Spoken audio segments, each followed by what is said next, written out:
پاکستان او د سعودي عرب په منځ کې معاهده وشوه ولې چې د پاکستان سره د درک خطا شوی دی او سعودي عرب به ورله پیسې ورکوي او پاکستان چې کوم اسلحه جوړ کړې ده، کوم ټینکونه، کوم توپونه او کوم ایټم بم یې جوړ کړی دی، هغه به د خپل مفادو دپاره، خپل د طاقت دپاره او خپل د حفاظت دپاره استعمالولی شي. دلته خلک راپاسي وایي دا د اسلامي ملکونو اتحاد دی او د پاکستان به د حرمین شریفین حفاظت کوي. پاکستان یې نه کوي، پاکستان خپل حفاظت نشي کولی. د حرمین شریفین حفاظت په څو کې دا په خپله سعودیه والا په خپله کوي، ولې چې هغو سره پیسه لري، دوی به پیسه ورکړي، دوی به بېځاله دال واخلي او د دوی نه به اسلحه او دغه بمان واخلي، خپل حفاظت به پرې کوي. او دلته خلک وایي په دې کوپړو کې غولي چې دا د اسلامي ملکونو اتحاد دی. که دا د اسلامي ملکونو وای نو 56 اسلامي ملکونه نور دي، هغه به ځان سره اخیستي وو چې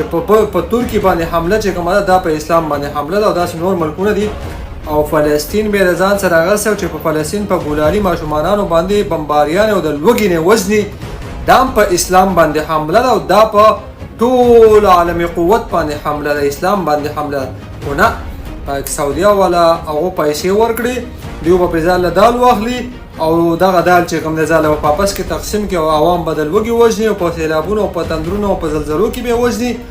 او دغه سعودیه والا چې کوم دی دغه به خپل مفادو دپاره او د خپل طاقت او د خپل قوت دپاره